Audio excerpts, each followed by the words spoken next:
Hi, good morning, everyone.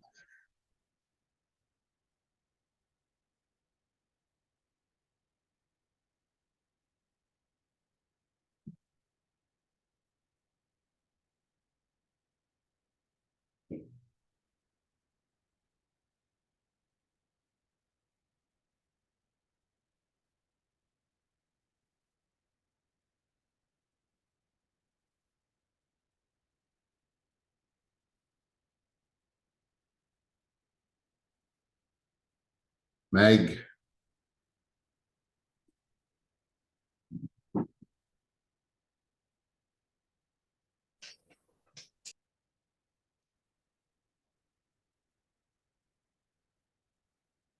Here.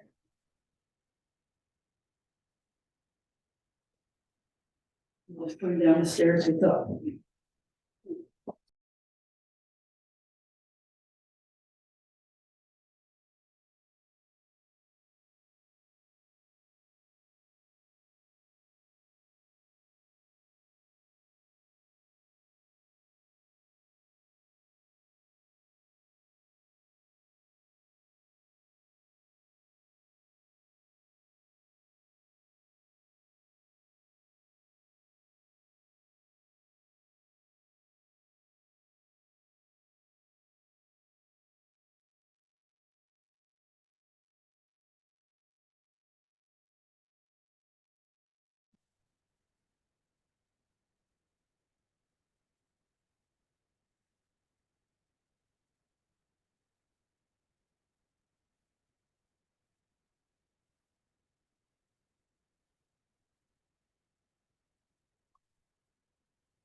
Hello, good morning. Can you hear me? Honey, good morning. Can you hear me? I can hear you. you. Okay. Where am I in this?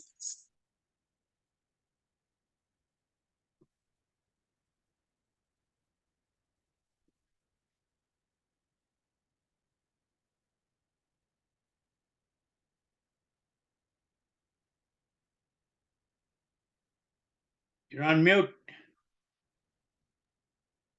Hello. Yeah. Oh yeah, you were on mute. I was on mute. I'm just trying to find my face here and I can't see myself anywhere. Okay, maybe try to go back to gallery.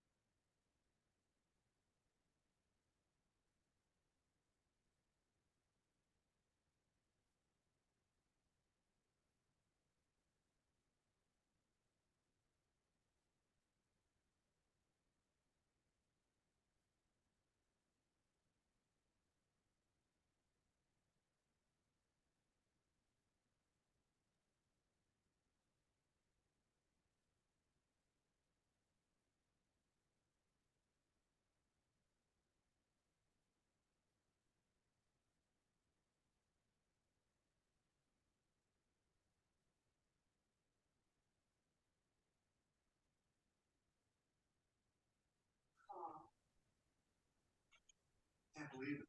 I sure can't explain this. Well, Lori can. Go ahead, Lori. It was stolen by my friends, Kitty and Justin. They were hiding it out here, but I only found it yesterday. Justin promised to come forward first thing this morning. Hey everybody, I'm just working on some little bit of a technical issue on my end. Just give me a few minutes. It's Carrie here. Can you guys see me on screen? Yeah. No. No? You're not on video yet. Oh, okay. I'm just wondering why. Scroll down. We are. You can see me on screen? Yeah. Oh, okay. Okay. This is good. Again, it's weird to see. That reporter must have been up on a scanner. You're snooping around looking for his next big story. Dad, I'm really sorry.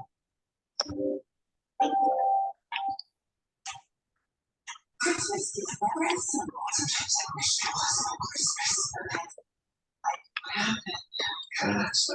Christmas? What is that? Oh, your favorite holiday ever. Everything is gone. No one remembers.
Okay, try again. Oh, there you go.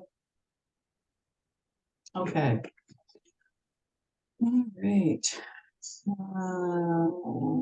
Nikki Manitowoc, I can't hear you. Is that, oh, she says I can. Okay. Can Oh, everybody hear me now? Yeah, because you were on mute, but now you're not. I'm on, right? Yeah, you're on now. Yeah.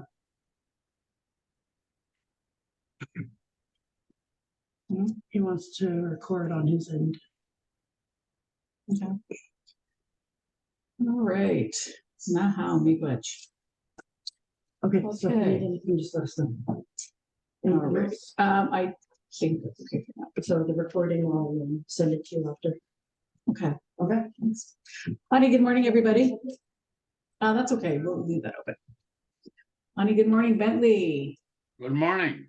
Now you're joining us from Thunder Bay. Am I correct? Right. All right, all right. I had to do a little bit of some reading on you, Bentley, just to get to know you a little bit better. Okay, so we've got about 14, 15 joined online right now, and I'm going to assume that we'll get some more people coming in. So I'll get the session started.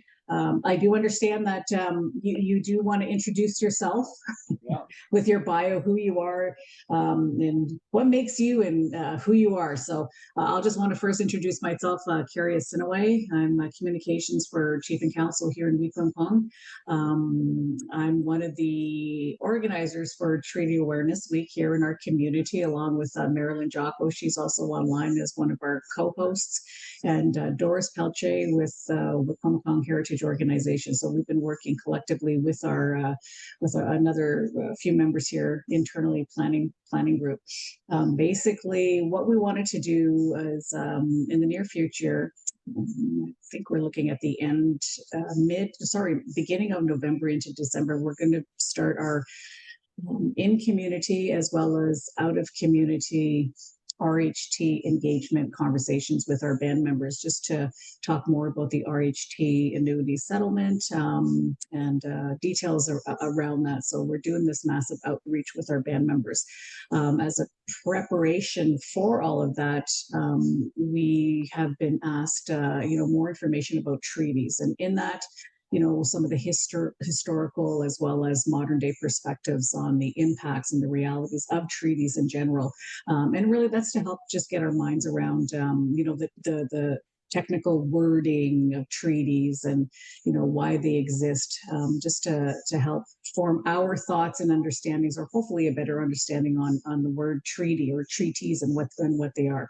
So that is why we reached out to yourself, Bentley. We do have other speakers throughout the week as well, and they're all virtual sessions. And that is easy to accommodate, so people can just tap in, whether they're, you know, at work and have the session playing, or, you know, at home, wherever they are. So, you know, it's just something that everyone could tap into. So having said that, that's the purpose of this. So we have a session with you starting us off this week as well. We're going to have another session this afternoon, and then with you throughout. So I will turn it over to our first presenter, knowledge keeper, Bentley Cheechoo, for his official introduction. And again, I understand there'll be a break at some point. So when we do break, people just, you know, just stay online. We'll take our break, and then the session ends at 12 o'clock. Nahau, miigwech. Yeah, maybe first of all, I'd like to introduce myself, and my name is Bentley Cheechoo. I'm from the Constance Lake First Nation. I currently live in Thunder Bay, and I'm married with still married 55 years now to my wife Jane, and brought we were blessed to bring in 5 children into this world, and they're all doing fine.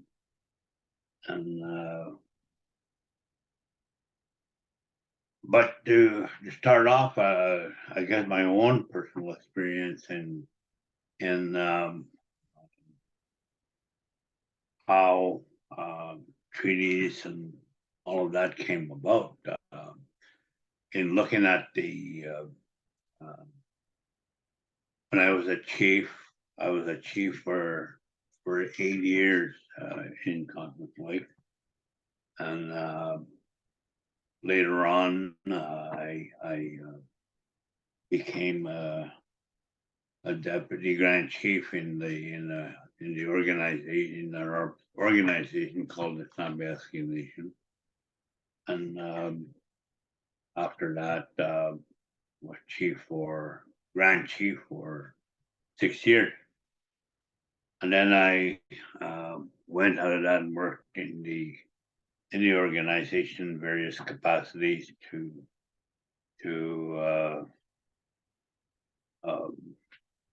try to help our First Nations move along in the area of governance, and a lot of other things, specifically the social services and child welfare and all of those things. But one of the things that became very important in dealing with the issues that we were dealing with, and then it's somewhat confusing for our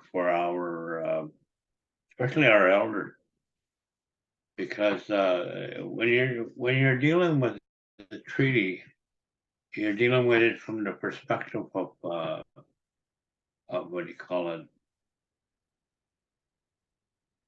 with Canada. And the elders were asking why is it that a treaty was made with the king? How did Canada become involved? And those are the things I think that are important in what do you call it, in our work to get our youth to understand what a treaty is, first of all what a treaty is, I guess, and then what's the intent, and also the what came out of it, and it provided for a place or a systematic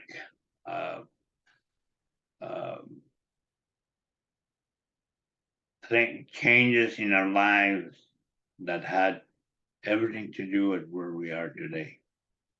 And some of the people, I know, especially the elders, have experienced, like the residential school, things like that. Why was there that? Why did that happen? And all of these policies that the government had developed over a period of time. I'm not talking about the Canadian government. I'm talking about things that happened in England, the British Crown, and things that came to Canada, and how the Canadian government started to participate in that process of assimilation. So anyway, that's kind of in a nutshell, and trying to determine those things in my work experience. I like I said, worked for NAN and semi-retired in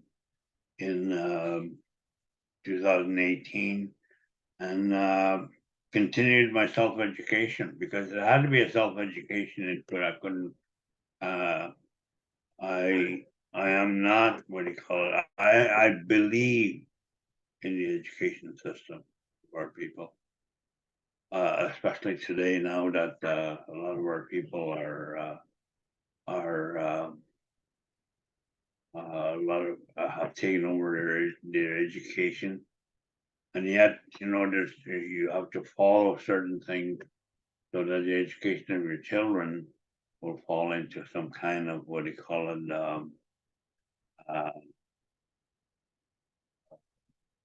follow the system, or in order to get a good education, the system that been set up by the government in their assimilation process.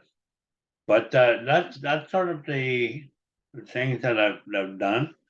I've moved from that to specifically concentrate on a lot of our treaties amongst our people, and I enjoy that work. And it's some people have told me that what I've done, what I've studied over a period of time, is more than what any university would give an individual. So I'm quite proud of that. And I think as a knowledge keeper, I take that into my own process, and I'm glad to hear. I'm glad to hear that people say those kind of things, because when I look at today's education system as an example, you know, like Nishnabem one, you know, or Muskego one. These are things that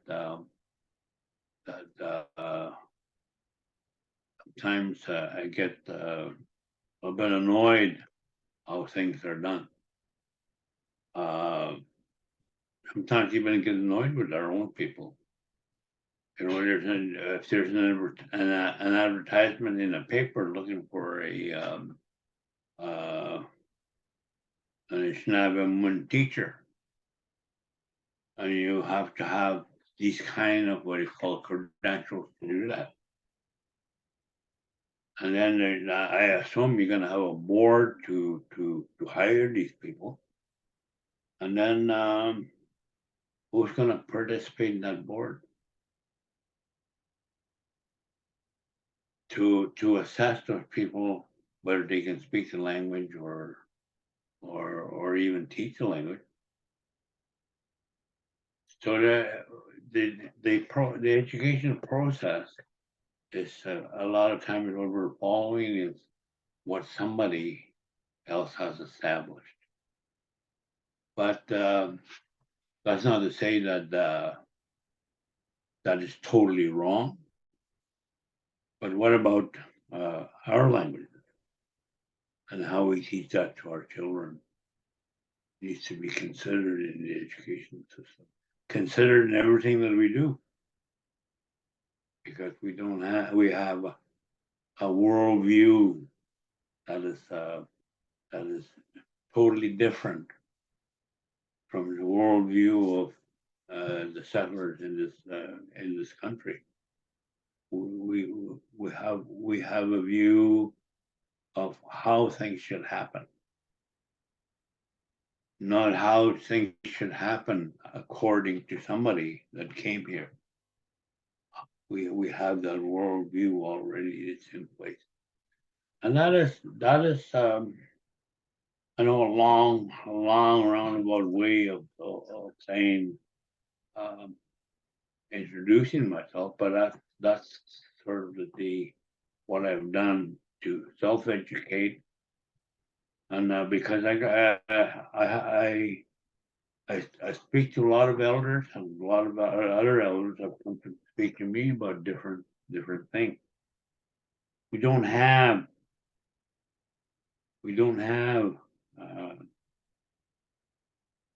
our own museum, for lack of terminology, that tells us that what happened in 1764, the Treaty of Niagara. What happened? We don't know. Our side of the story is never told. It's told through the eyes of somebody, some historian. How do we know that it's accurate? I'm not saying that people are going to do things deliberately to make misinform us, but the information that's being provided seems to be, in my mind, my own. This is I'm only expressing my own opinion. It seems to be a one-sided, and that, what do you call it? That's where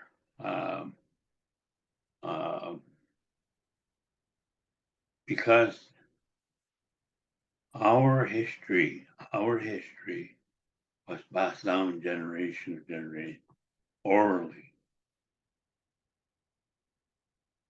and because of that, we lose something along the way, and that's why it's important to try to get back to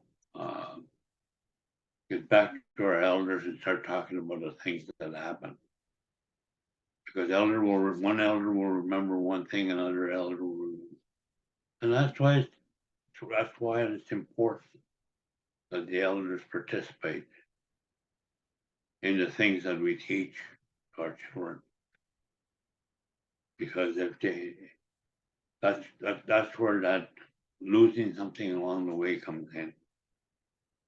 So anyway, that's I wanted to introduce myself that way so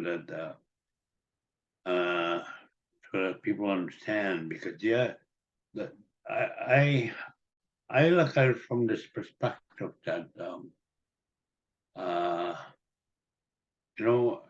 you as Aboriginal people, all the things that we've gone through and where we are today, sort of have to sit back and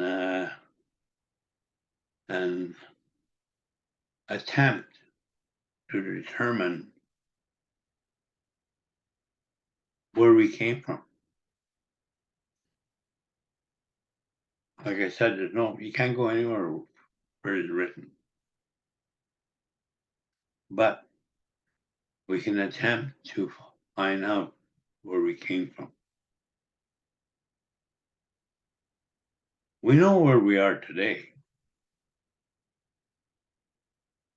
and we have a fairly good idea where we want to go. But that missing link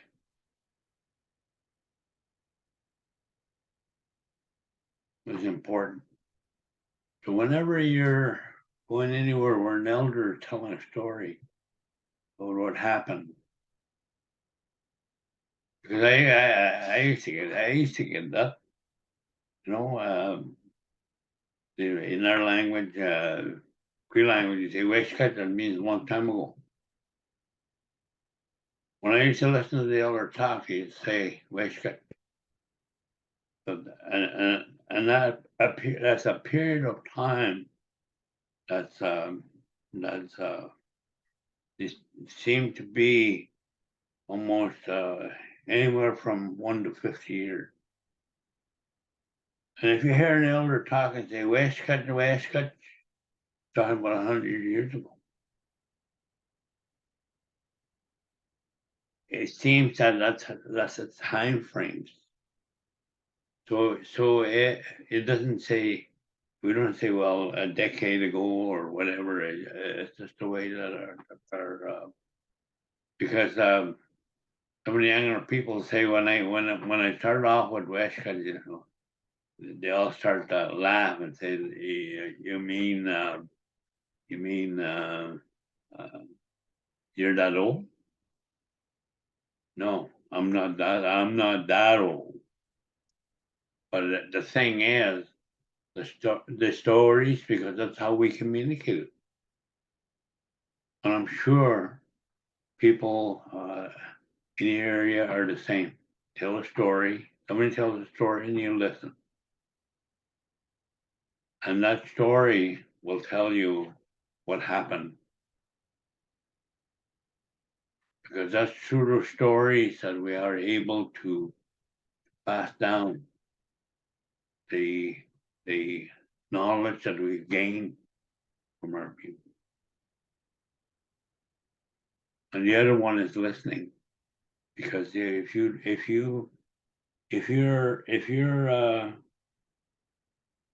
don't listen to what an elder is saying,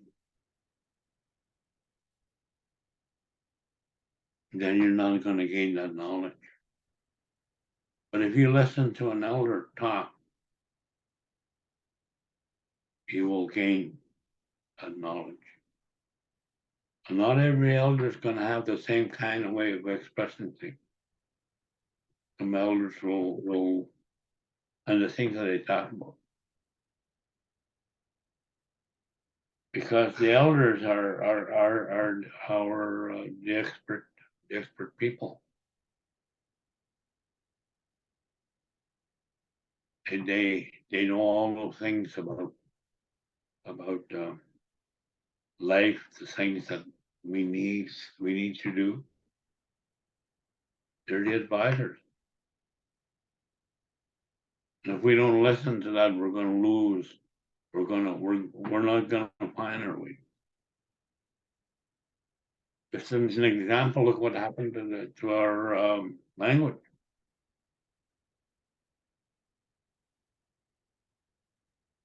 I know what you call it. If I speak Cree, Machigomayan, you know, that nobody will understand me. But today, that's not what we have. Today, what we have is we don't even know our own language. We have young people that don't understand. And that's where we need to go back to. We need to go back to that. So that, in a way, that's the sort of a long way around about introducing myself, but I'm sort of like beginning that whole process of what do you call it, of how we're going to not address, but to inform you about some of the things around the treaty process. Okay, be good.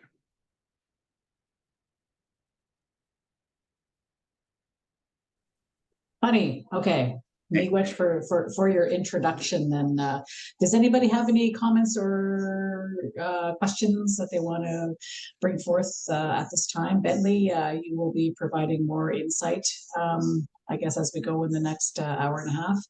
But I'll open it up to any comments or questions at this point in time.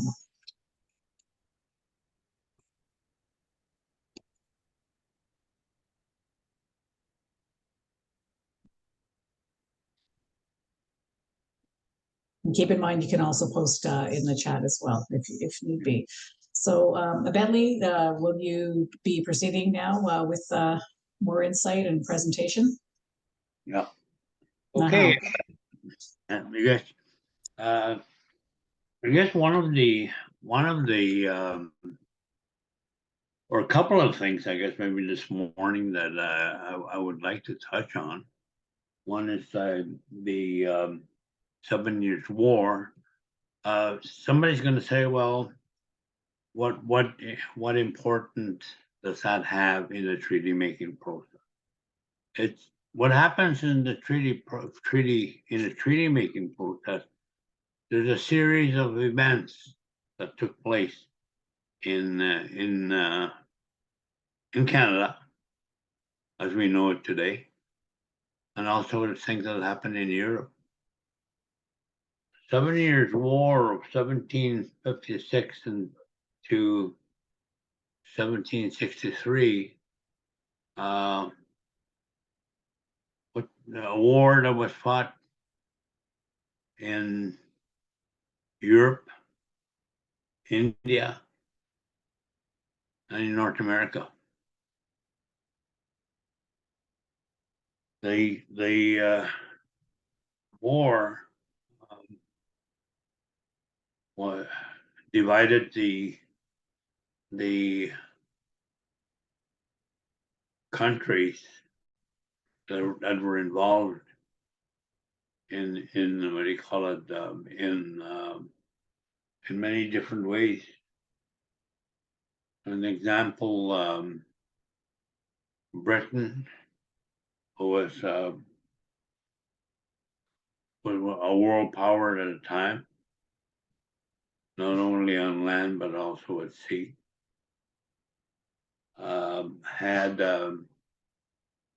they wanted to they moved on a colonization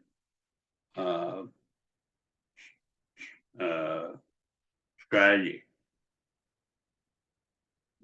namely because they wanted to control the land. See, if you look at the geography of this world and you look at England, it's only a small island. So they had this expansionist, what do you call it, strategy to colonize other areas in the world, and they concentrated on North America, while the others were just trying to maintain what they had, or even fought amongst themselves, trying to gain territory in or taking over countries. And that is what you call it, the strategy of expansionism that existed then in the 1756 and 63 time, and went on, and still continues to this day. And some of the countries that are involved in what you call it, the conflict in Europe, and also in the with Russia, Israel, all of that. It's all about land. It's all about gaining territory. And some people hide that under under a thought of what do you call it, protectionism. I want to protect my country. In order for me to protect my country, I need to take over these other countries to make it happen. The thought of land acquisition and how it got access hasn't changed even today. So we're still living with those, what do you call them, with those strategies that people have put in place years ago. Those strategies are now amplified by the use of modern day weapons.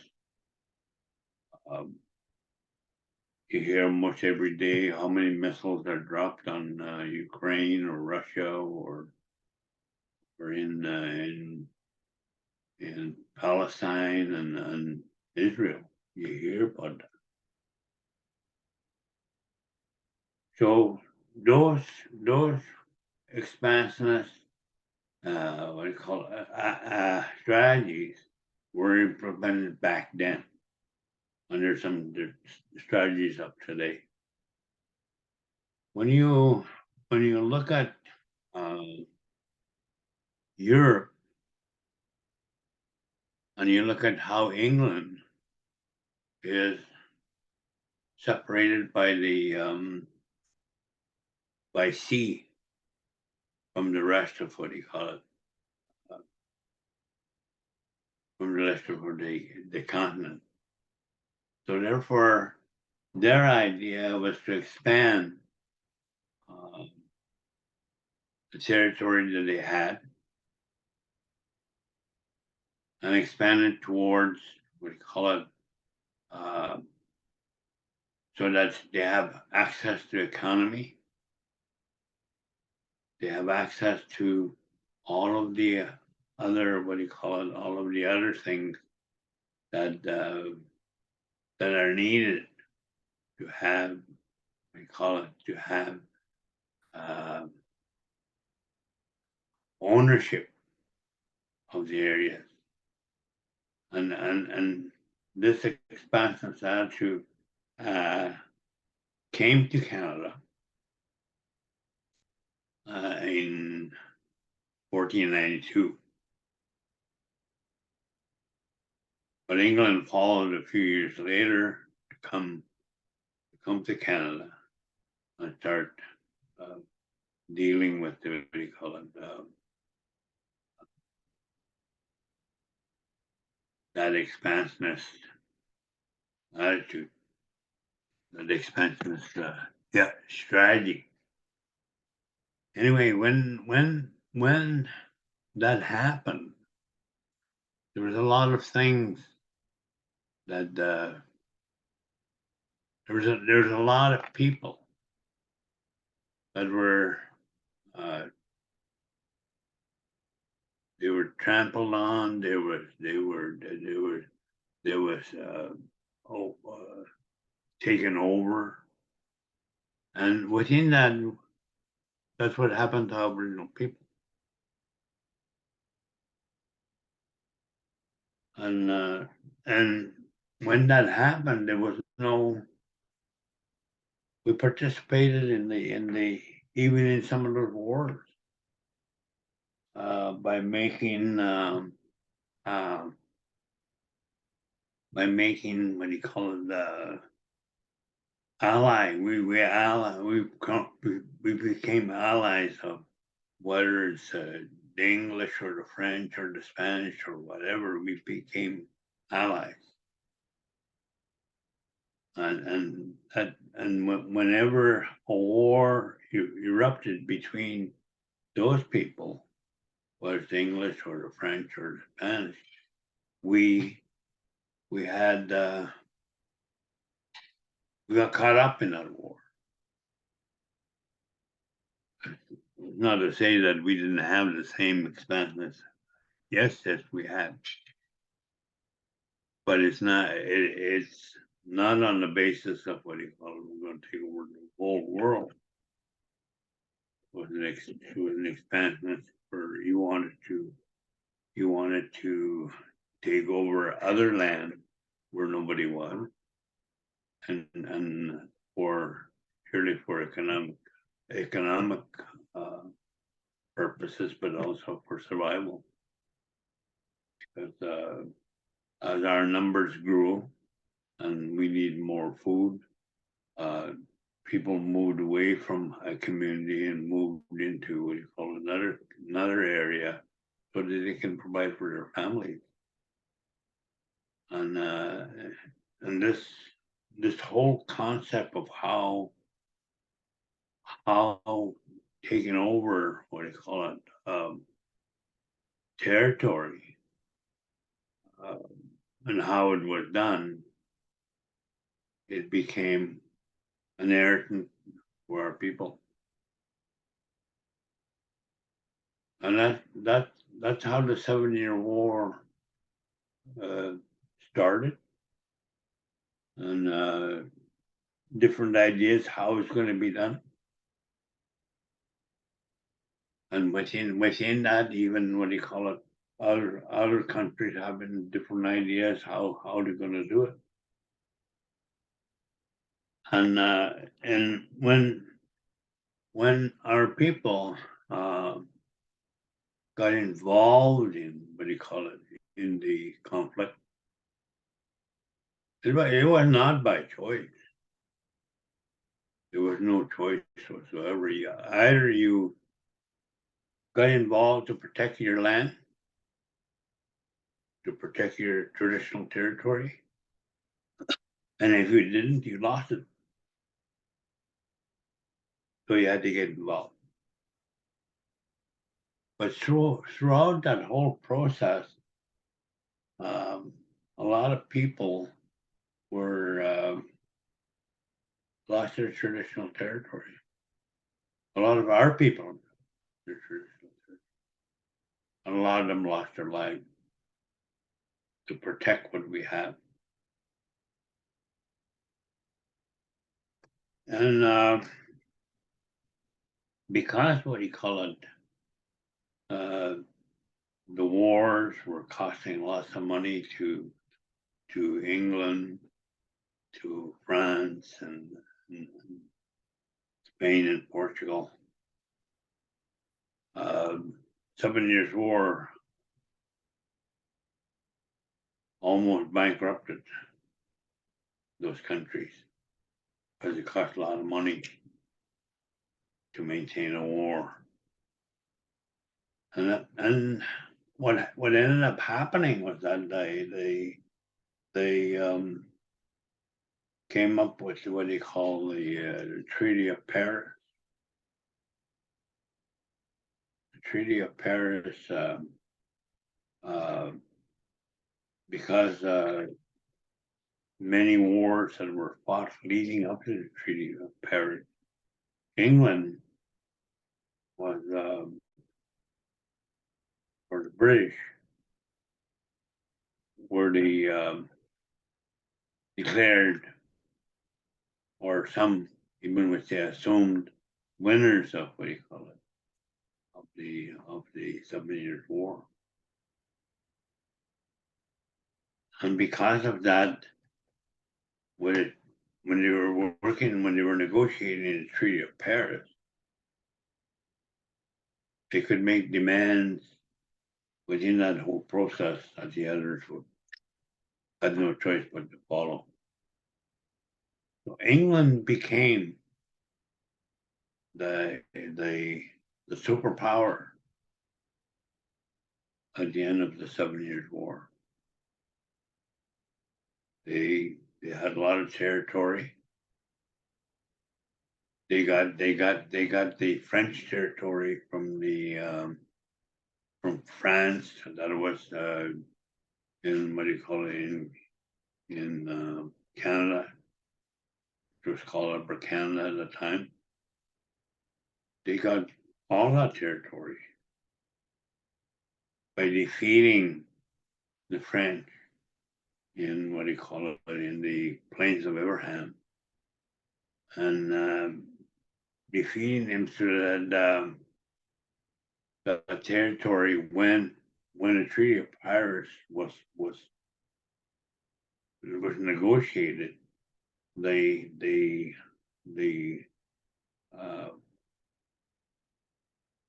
British said, well, what we want is the Upper Canada, which is the France, to become British ownership. So that those things kind of I guess over time worked themselves out in terms of what do you call it, how things are going to happen. Because the British became then, once France was gone, and on all of the Spanish territory that was in Canada at the time and the United States became British territory. So now, when it happened was that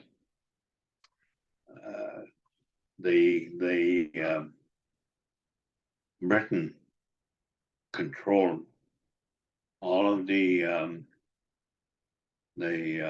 territory that was originally owned by France, and controlled the territory that was originally owned by Spain. And this is all in the St. Lawrence, the Great Lakes Basin, Ohio, and right up into the north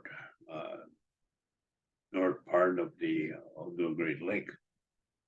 This is a big, vast region that was controlled by the British. And the Treaty of Paris, there was no what do you call it? There was no argument that the British would take over that territory. So when that happened, the British went to work. They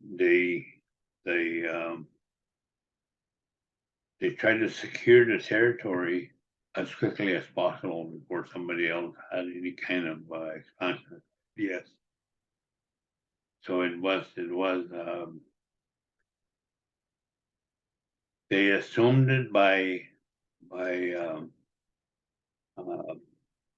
taking over territory, and also trying to find a way how to deal with the Aboriginal people. Now, going back to the Treaty of Paris, the Aboriginal people that participated in the war were looked at as if they didn't, what do you call it? As if they didn't,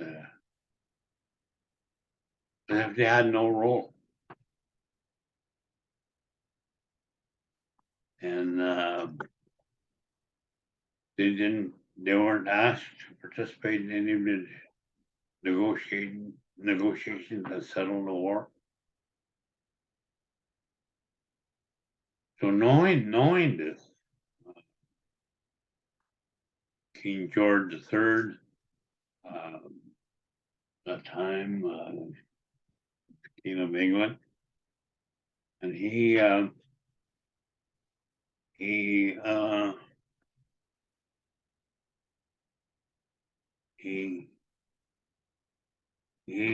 decided that he's got to do something. Can't, I guess, through his, what do you call it, own personal conviction, I guess, that the Aboriginal people helped England gain the territory. also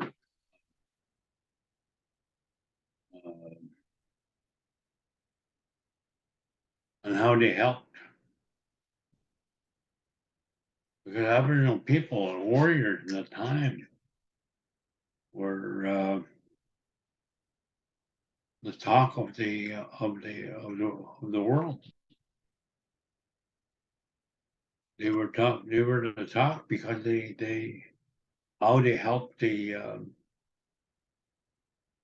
colonialists gain access to territory. They were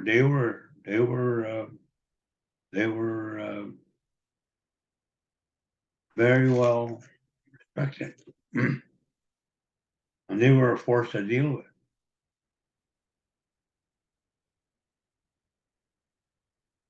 But what happened at Treaty of Paris is because of what they call it,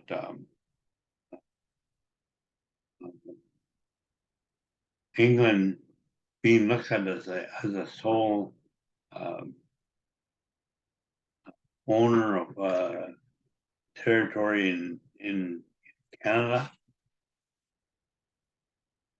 A lot of the territory that was what they call it, even in the eastern seaboard of the United States, the 13 colonies, how they were what do you call it, a lot of power. Things changed from that after. I mean, things started to change when some people were concerned that Britain getting all this territory and having a sole say what's going on, what's going to happen. They even amongst their people. That's how the American Civil War got started. That's what it fueled, the American Civil War.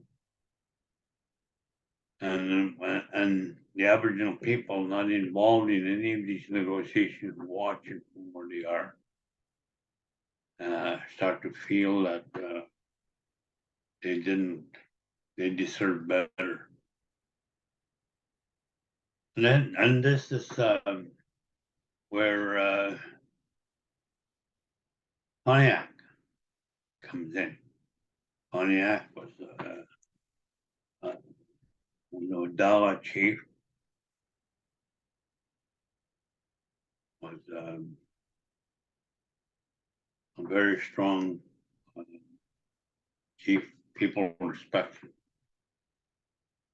And he rallied up the people after 7 years war. He rallied up the people to when he saw how the land was being divided up, and his own land was being divided up. He saw that. He organized the tribes around that area and started to take over the forts, killing people. A lot of people lost their lives. Native and non-native. So those things prompted the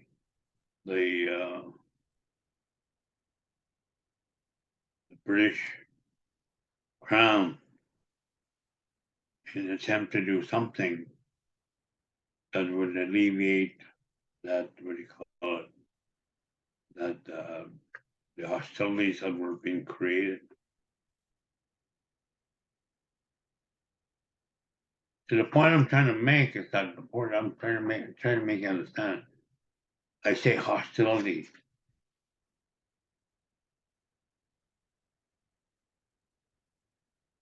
Are you hostile when you want to protect your, what do you call it, your own traditional territory?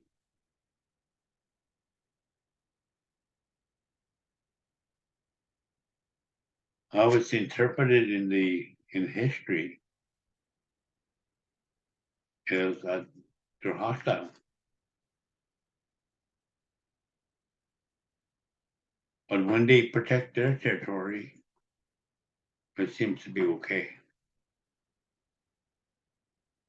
So these are the things that we lived with over a period of time, and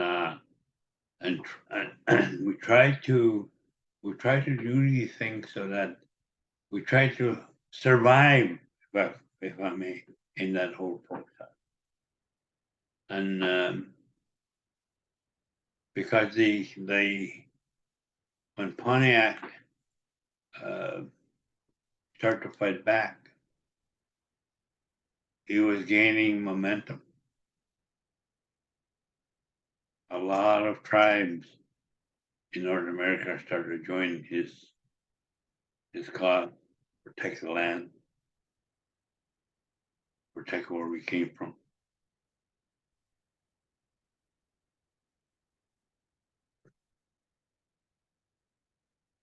So what ended up happening was that they had to settle the, what do you call it, with the Pontiac and his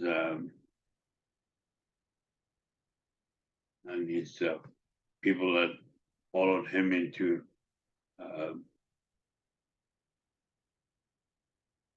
protecting our territory here in Canada. And therefore the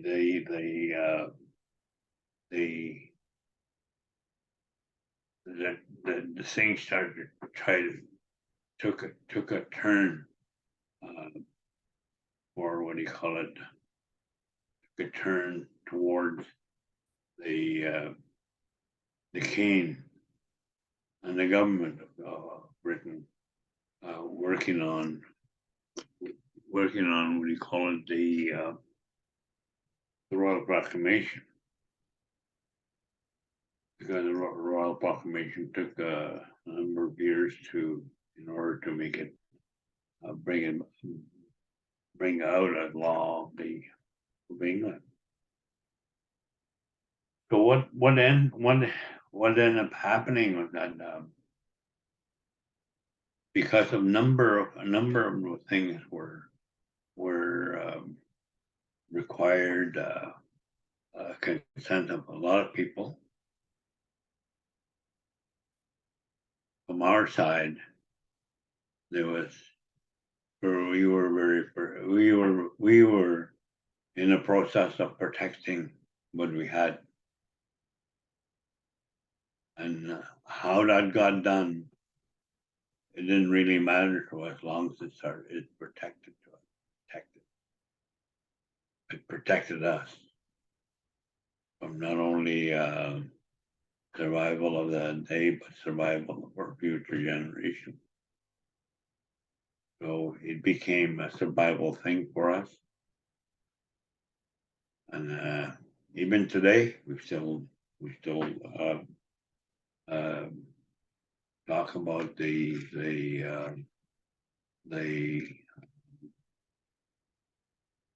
how are we gonna do things. We talk about our self-governance.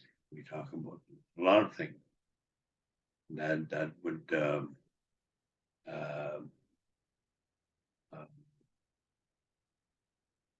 provide for us and our families, and come a long way, but we still have a long way to go. So with that, maybe we can. I don't know what time it is. I don't even have a watch. Maybe we can take a break for 10 minutes.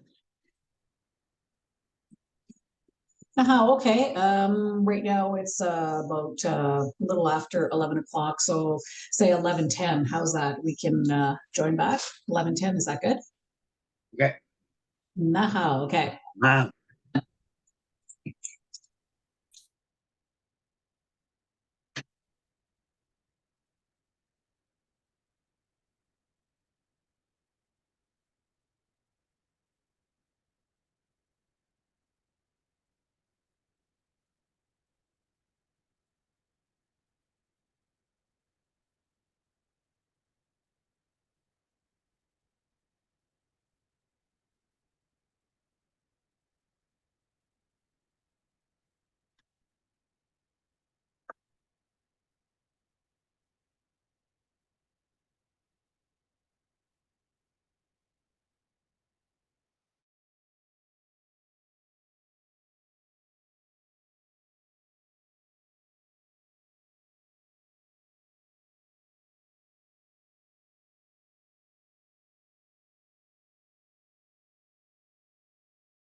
Bonnie, I can see you chewing away there. Bentley, Okay, everybody back?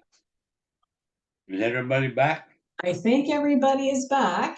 We Okay. still have everyone online, so I don't know if you want to continue on, if you have more with your presentation, or did you want to have some comments, questions? I'll leave that right up to you, Bentley. Well, what I was thinking is maybe go on for another, maybe till 11:45, and then I'll take some questions, whatever people want. If you want to make a comment, not necessarily question, but comment, because it's important for people to know. Remember when I said where we came from, where we want to go, and so we'll know why things happen the way they happen. There's a basis of it. And then today, there's a basis of what we want to do, and we want to create that base for our children and leading into the future. Okay? Sounds good. Good. So anyway, I'm going to go back to the 7 Years' War. And as I indicated, this is a war that took place in India, in Europe, India, North America. That's what I indicated earlier.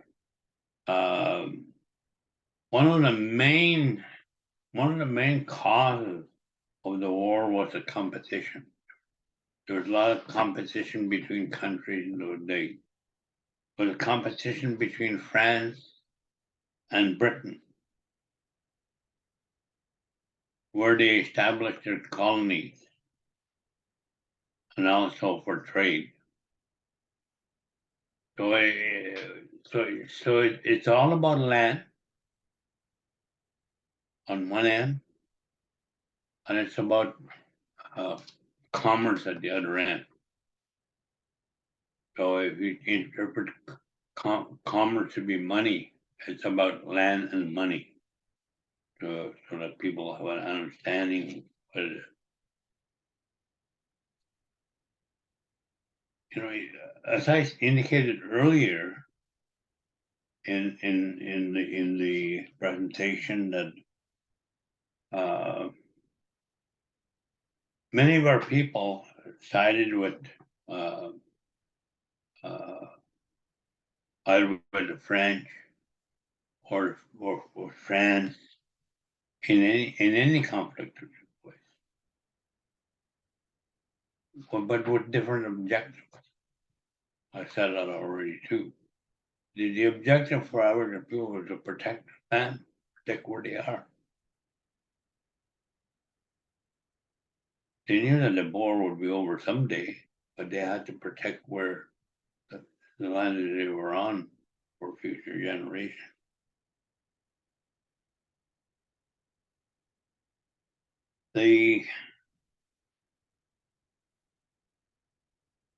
In 1958, during that summer, the British captured. This is important part of the 7 Years' War. A very what do you call it?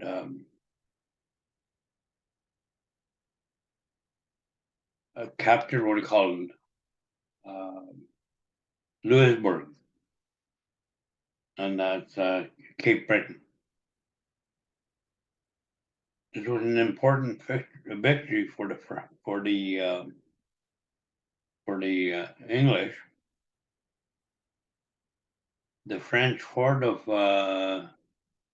Louisburg had prevented the French from entering the St. Lawrence River. So they were guarding that. Now the British, with the victory, the British could sail down or up, whatever, the St. Lawrence River. And they could and they did. They attacked Quebec.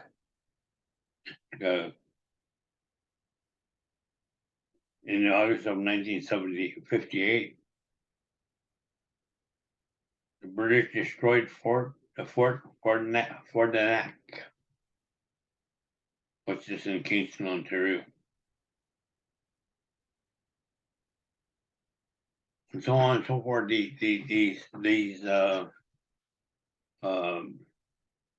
they were taking over territory, and that territory is what came out of the 1763 Treaty of Paris,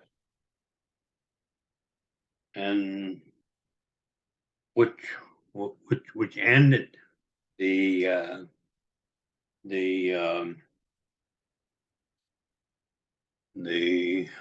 7 Years' War. And like I said, British got a lot of territory out of that.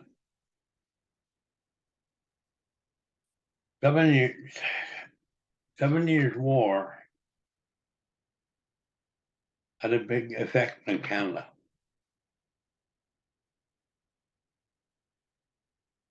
And essentially there are two reasons why.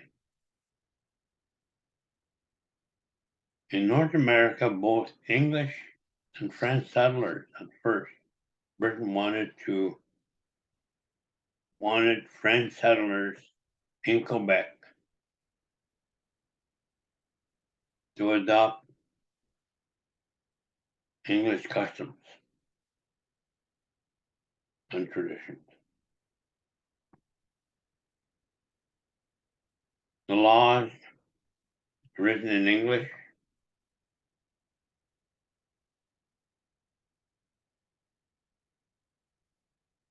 and the French, who were mostly Catholics and mostly spoke French, weren't allowed. They weren't allowed to have government jobs.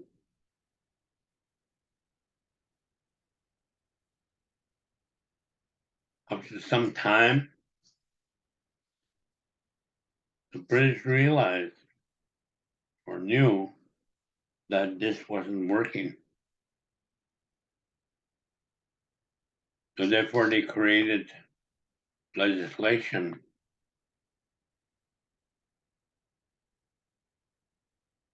in 1974 called the Quebec Act. This also has an impact on treaties,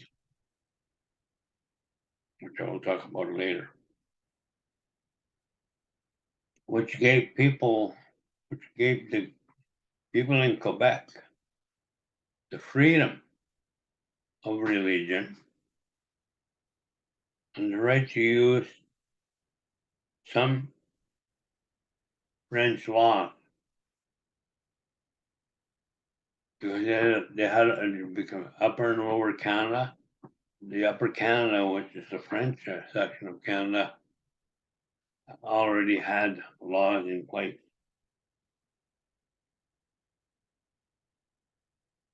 This was the beginning of what do we have today, what they call the bilingual Canada, which is English and French.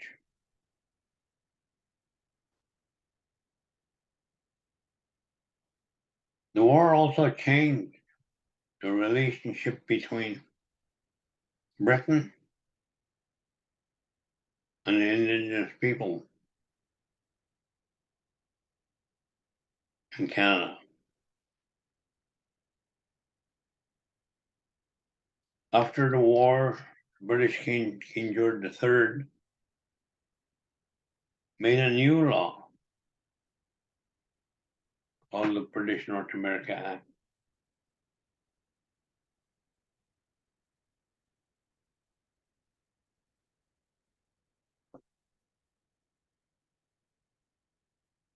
Pardon me, it was called the Royal Proclamation, not British North America Act of 1763. Our law said that any land the British did not control in North America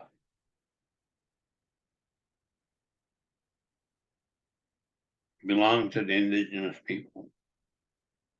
This is where recognition comes in. Our people are recognized as owners of land, recognized as people. This is very important.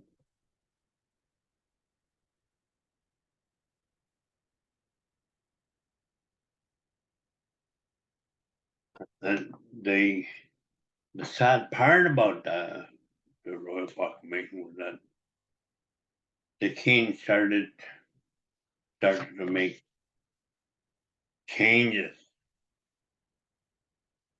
The control of the land started to make changes. And over time, people say, well, forgot about the Royal Proclamation altogether.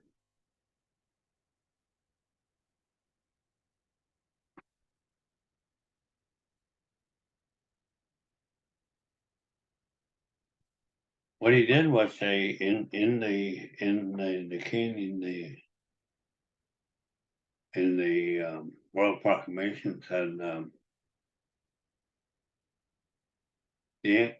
although he recognized that Aboriginal people had a right to land,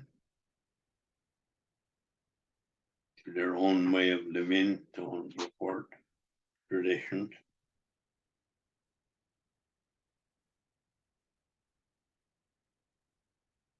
Was that he took it upon himself, on the British Crown,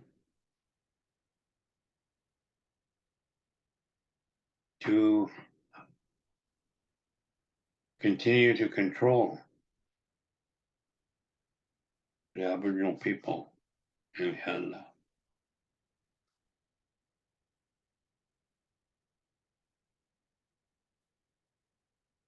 And when that happened,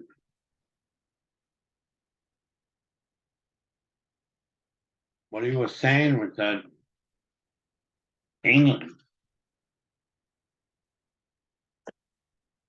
is going to be the protector. And that's written in many ways. A lot of people say protector of Indian people or guardian, or so on and so forth. Many things, many ways that is written. The British became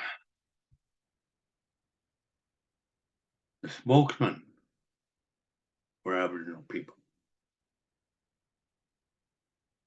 because it said, proclamation says that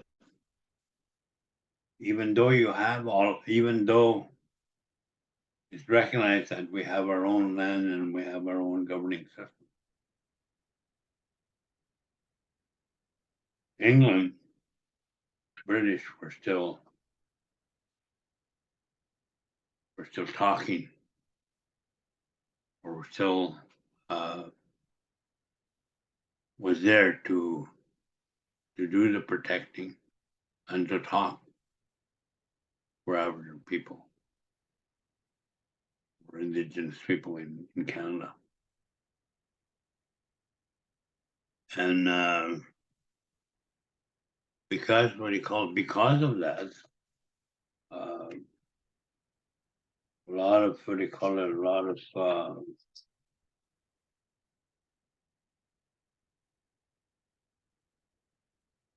of our own people, the people in Canada, said, no, that's not, that is not what we understand. The King took that upon himself in Britain to be the spokesman. He took it about himself that no one could buy land from Aboriginal people. No one could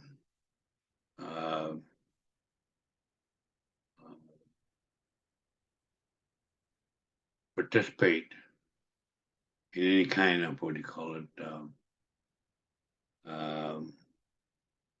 endeavors that would take away the land from Aboriginal people. England was the sole protector and also the sole spokesman for Aboriginal people in Canada. A lot of the changes came about because again it was the 7 Years' War that created where Aboriginal people were not included in any of the negotiations that went on in a settlement in settling the 7 Years' War. So the 7 Years' War, as I said earlier, had a big effect on Canada, especially for Aboriginal people. It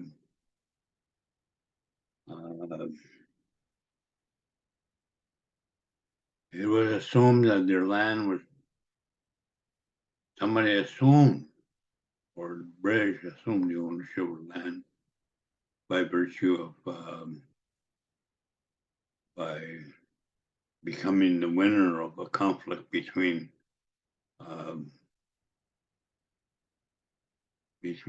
France, between the British and France and Spain, England, Spain and Portugal. Even Persia was involved, in Russia and all those countries. Germany as it exists today. So it was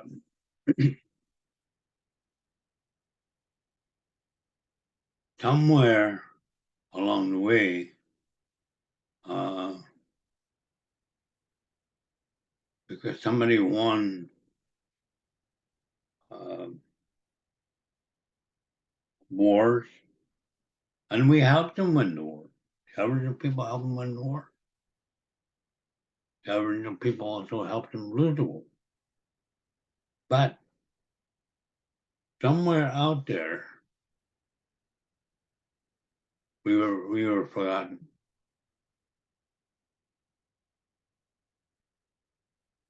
Until the Royal Proclamation in 1763. Oops, we imagine it was done over a period of time, but it was what you call it.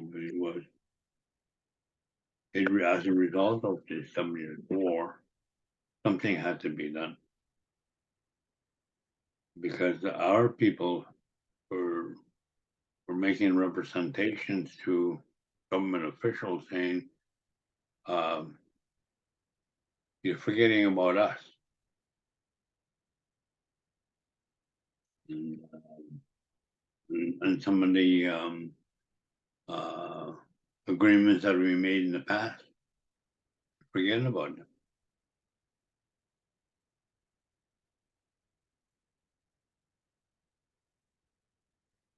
And the 7 Years' War had a role. I mean, whether we like it or not, as Aboriginal people, had a role in the creation of Canada as we know it today. So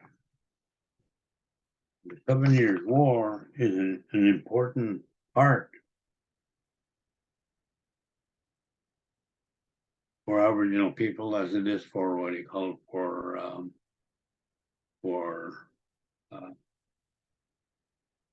the countries that were at war, and for us in a different way.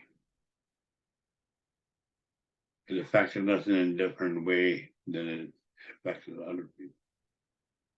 And that's why when we talk about the two-row wampum and all those things that our people kept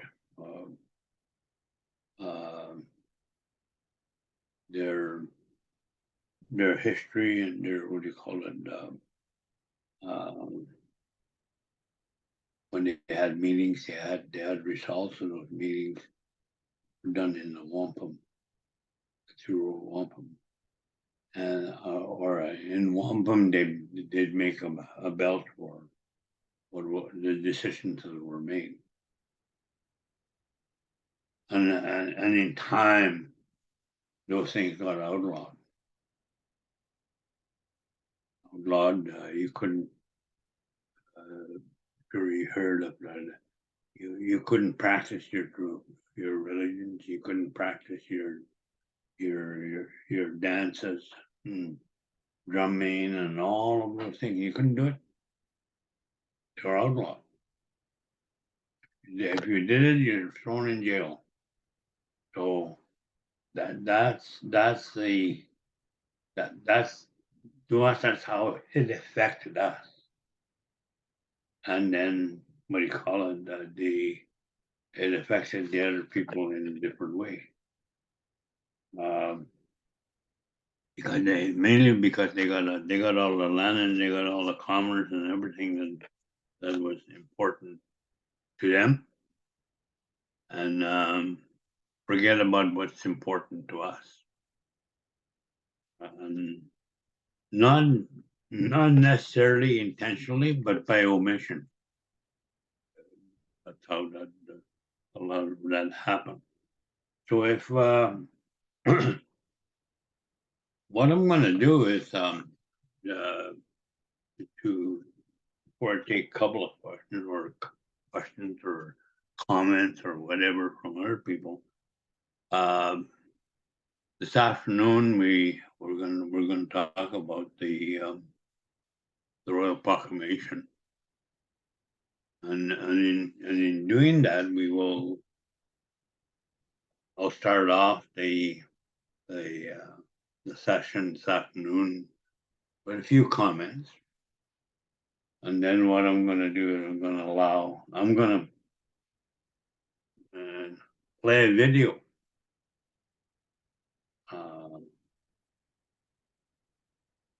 A friend of mine did for the people of Rama.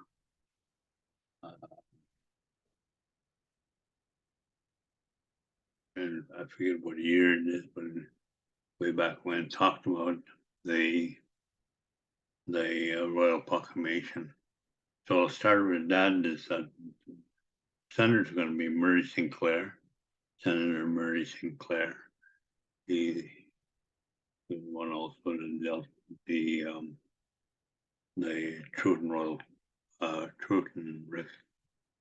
and Reconciliation Commission.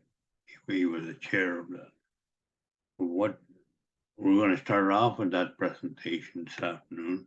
That presentation is about 30 minutes long, and he will talk about the Royal Proclamation. There are others that do presentations on the Royal Commission, like Bob Joseph. He does a presentation also on the Royal Commission, but I'm going to have Murray Sinclair do that for us this afternoon. But in order to proceed into that, I'm going to break it up with. I've been comments about the Royal Proclamation. Start out with at 1 o'clock. And that's going to take about 15 minutes, and then Murray Sinclair is going to do a 30-minute presentation, and then I want the people that are going to be watching the video to participate in the question and answer type of what do you call it process, because the way Murray Sinclair presents the video will raise some questions amongst our people. And I'm sure it's going to raise some questions in you today. So what I'm going to do, I'm going to attempt to answer your question. And one of the things I don't try to do in my life, because I was taught better, I don't know everything. And I may not be able to answer you on some of the questions, but or inquiries that you might have. But also, if you have a comment, you can do it. And the other thing is if I don't have the answer, I'll get the answer. I'll get the answer and I'll get it to you as soon as I can. Okay, so with that, we'll take some questions from this session, then we'll break for lunch. Mahal miigwech, Bentley. And I have to comment on that, on your last point there. That's what these sessions and awareness are all about this week, because we're at a really unique time in our lives as Anishinaabe, especially within this area, as we're recently involved with the Robinson-Huron Treaty 1850, and there's so many questions out there from community members, our band members on what this is all about, and the whole idea of treaty. And when you say that as people we try to help each other through conversations, and we're going to have these conversations with our engagement sessions, including this one with you. We don't have all the answers, and I think that's really important, but it's us helping each other out to ask the questions, and if we don't have them right now, we'll work our best to try to find answers, to try to find solutions. So I think that's a really good thing to remind people about, and that is, when we're talking about treaty, we're talking about finding ways to communicate for present, going into the future for our generations, but also respecting and keeping what is sacred and important to our people from the past and our ancestors. So I just wanted to open up the floor with that idea, that comment, and I say Chimiwacha for that presentation. So we'll open it up. Anybody have any questions or comments for Bentley?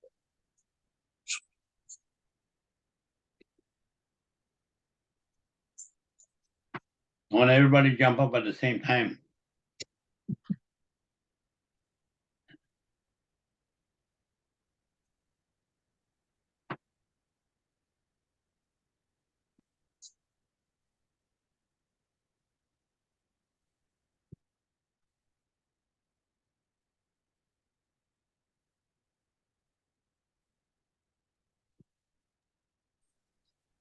Well, Bentley, I think you're everyone's thinking I'm getting about off it. easy. I'm getting off easy.